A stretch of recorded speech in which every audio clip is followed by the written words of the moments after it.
এই চারটি খাবারের মধ্যে আল্লাহ পাক রব্বুল আলামিন এতটাই পরিমাণে বারাকা রেখেছেন যা আমি বলে বোঝাতে পারবো না। এই চারটি খাবার যদি আপনি প্রতিদিন রাতে খেতে পারেন, মৃত্যুর আগ পর্যন্ত আপনার যৌবন শক্তি কমবে না। যাদের যৌবন শক্তি নষ্ট হয়ে গেছে, যদি আপনারা নিয়মিত চারটি খাবার প্রতিদিন রাতে মিশিয়ে খান, হারানো যৌবন ফিরে পাবেন। এই চারটি খাবারের কথা আল্লাহ পাক রব্বুল আলামিন কোরআনে বারবার বলেছেন। রাসূল পাক সাল্লাল্লাহু আলাইহি ওয়াসাল্লাম হাদিস শরীফের মধ্যে এই চারটি খাবারের কথা বারবার বলেছেন। রাসূল পাক সাল্লাল্লাহু আলাইহি ওয়াসাল্লাম যখন কোনো মানুষ অসুস্থ হয়ে যেত, তাদেরকে এই চারটি খাবার সাজেস্ট করতেন। রাসূল পাক সাল্লাল্লাহু আলাইহি ওয়াসাল্লাম বিসমিল্লাহ বলে এই চারটি খাবার থেকে একটি খাবার খাওয়ায় দিতেন। আল্লাহ পাক রব্বুল আলামিন সুস্থ করে দিয়েছেন। আর এই চারটি খাবারকেই আল্লাহ পাক রব্বুল আলামিন শিফা বলেছেন। রাসূল পাক সাল্লাল্লাহু আলাইহি সাল্লাম শিফা বলেছেন। দেখেন, যৌবন মানুষের ইম্পর্টেন্ট একটা জিনিস। যারা যৌবন নাই তার মতো পোড়া কপাল আর কে আছে? আজকে দূষিত আবহাওয়া, অপুষ্টিকর খাবারের কারণে আজকের যুব সমাজ অতি অল্প বয়সে যৌবন শক্তি হারায় ফেলতেছে, যৌবন শক্তি নষ্ট হয়ে যাচ্ছে। তবে যদি আপনি অবস্থাতে যদি এই চারটি খাবার নিয়মিত প্রতিদিন রাতে মিশিয়ে খেতে পারেন, তাহলে ইনশাআল্লাহ মৃত্যুর আগ পর্যন্ত যতদিন আল্লাহ আপনাকে হায়াত দান করেন, 80 বছর বয়সও আল্লাহ পাক রব্বুল আলামিন আপনার যৌবন শক্তি ঠিক রাখবেন, যদি আপনি নিয়মিত এই খাবারগুলো খেতে পারেন। এর মধ্যে এক নাম্বার হলো কানি জিরা। বুখারী শরীফের 5285 নাম্বার হাদিস, বিশ্বনবী মুহাম্মদুর রাসূলুল্লাহ সাল্লাল্লাহু আলাইহি ওয়াসাল্লাম বলেন, ইন্না হাযিহিল হাব্বাতাস সাওদা শিফাউম মিন কুল্লি দাইন। এই কালিজিরা সমস্ত রোগের ঔষধ, সাম ব্যতীত। সাহাবায়ে কেরাম বলে, ইয়া রাসূলুল্লাহ, সাম কাকে বলে?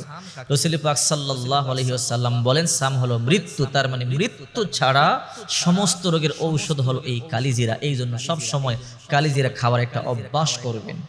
বুখারী শরীফের 5285 নম্বর হাদিস, খালিদ ইবনে আব্দুল্লাহ রাদিয়াল্লাহু তাআলা থেকে বর্ণিত। তিনি বলেন, আমরা একবার যুদ্ধের ময়দানে ছিলাম। তো আমাদের একজন সঙ্গী অসুস্থ হয়ে পড়লো, আমরা তাকে মদিনায় নিয়ে আসলাম। তখনও তিনি অসুস্থ ছিলেন। ইবনু আতিক রাদিয়াল্লাহু তাআলা আনহু দেখবার জন্য আসলেন। আসার পরে বললেন, তোমরা যখন অসুস্থ হবে তোমরা কালিজিরা খাবে, তোমরা সব সময় তোমাদের সাথে কালিজিরা রাখবে।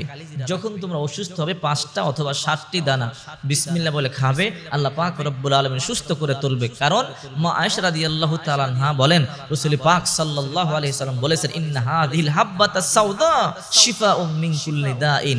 এই কালিজিরা সমস্ত রোগের ঔষধ, ইল্লা সাম, সাম ব্যতীত। সাহাবায়ে কেরাম জিজ্ঞাসা করলেন, নবীজি সাম কাকে বলে?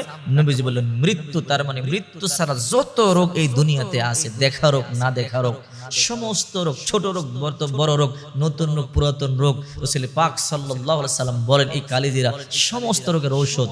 আপনি ঘরে কালিজিরা রাখবেন, যখন আপনি অসুস্থ হবেন বিসমিল্লাহ বলে কালিজিরা খাবেন, বিশ্বাস রাখবেন আল্লাহর উপরে, রাসূলের উপরে, অবশ্যই আল্লাহ পাক রব্বুল আলামিন আপনাকে সুস্থ করে তুলবে। 2 নাম্বার হলো খেজুর। এই খেজুর সম্পর্কে আল্লাহ পাক রব্বুল আলামিন কোরআনে বারবার বলেছেন এই খেজুর জান্নাতি খাবার। শুধু কোরআনেই নয়, হাদিস শরীফের মধ্যে রাসূল পাক সাল্লাল্লাহু আলাইহি সাল্লাম বারবার বলেছেন।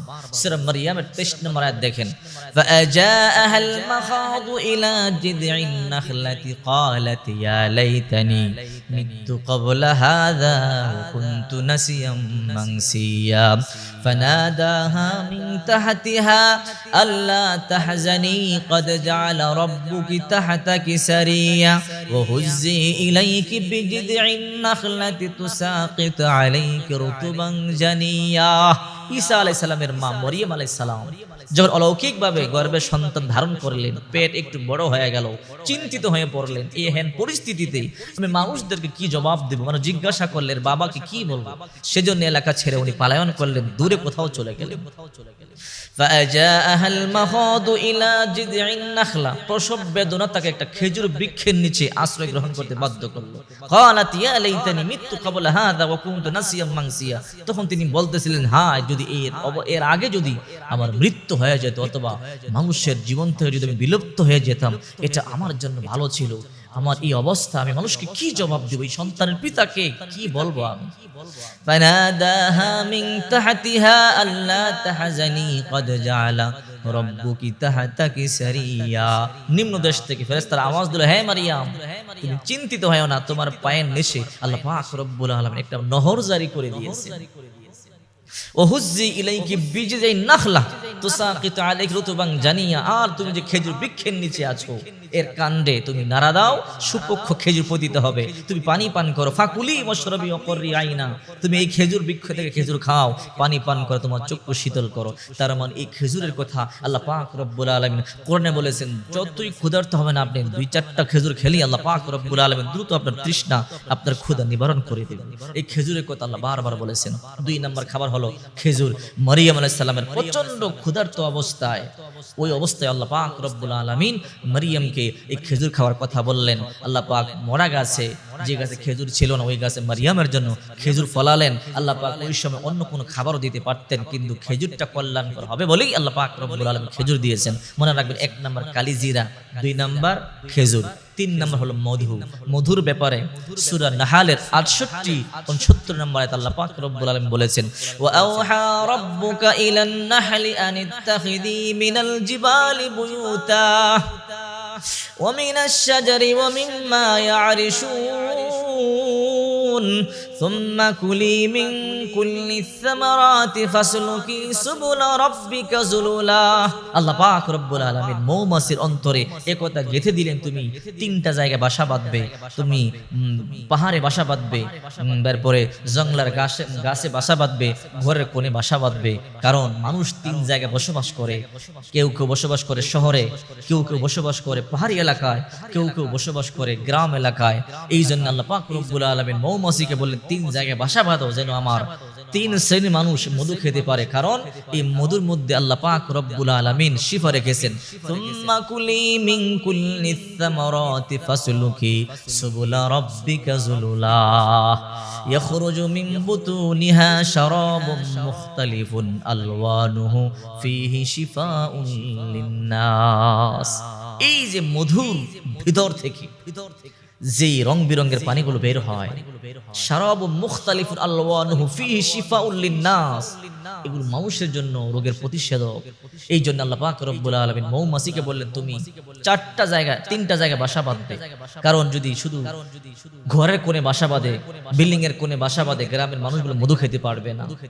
আবার যদি শুধু গ্রাম এলাকার গাছগাছালিতে বাসা বাঁধে, শহরের মানুষগুলো মধু খেতে পারবে না। আবার যদি শুধু পাহাড়ি এলাকায় বাসা বাঁধে, শুধু পাহাড়ি এলাকার লোকজন খেতে পারবে, শহরি এলাকার লোকজন খেতে পারবে না। এই জন্য আল্লাহ পাক রব্বুল আলামিন 3 জায়গায় বাসা বেঁধে পৃথিবীর সমস্ত মানুষকে মধু খাওয়া সহজ করে দিয়েছে। এই জন্য রব্বুল আলামিন এই মধু সম্পর্কে বলেন, তোমরা মধু পান করো বেশি বেশি, কারণ এই মধুর মধ্যে শিফা রয়েছে।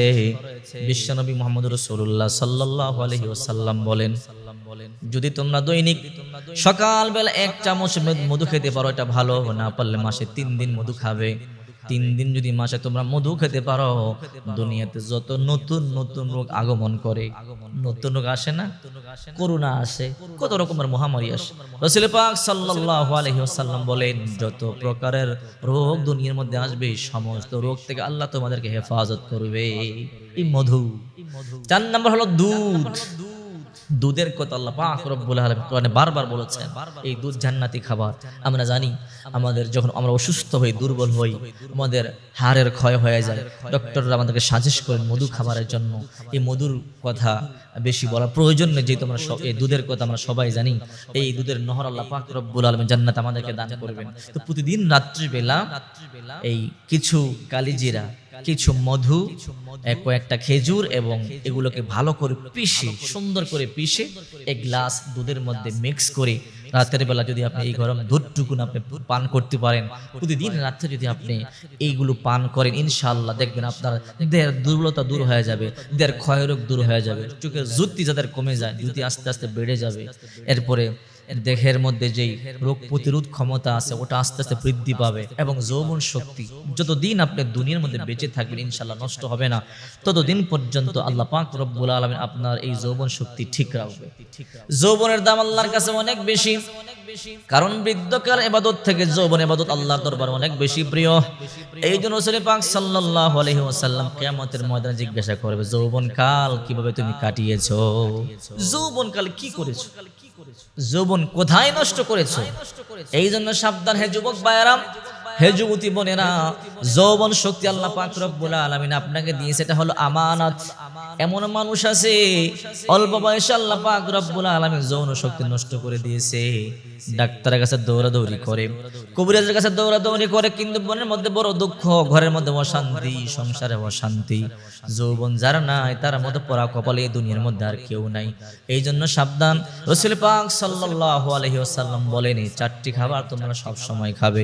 এই চারটি খাবারের মধ্যে প্রচুর শক্তি রয়েছে। হাদিস শরীফের মধ্যে যেমনি ভাবে রাসূল পাক সাল্লাল্লাহু আলাইহি ওয়াসাল্লাম খাবারগুলোর কথা বলেছেন, এবং কোরআনের মধ্যে আল্লাহ পাক রব্বুল আলামিন এগুলোর কথা বারবার আলোচনা করেছে। এই চারটি খাবার প্রতিদিন রাতে একত্রে মিশিয়ে আপনি খাবেন, টেনশন নাই। আল্লাহ পাক রব্বুল আলামিন মৃত্যুর আগ পর্যন্ত আপনার যৌবন ঠিক রাখবে। আপনি খাওয়া শুরু করেন, আপনি খেলেই বুঝতে পারবেন এর মধ্যে কতটা পাওয়ার রয়েছে।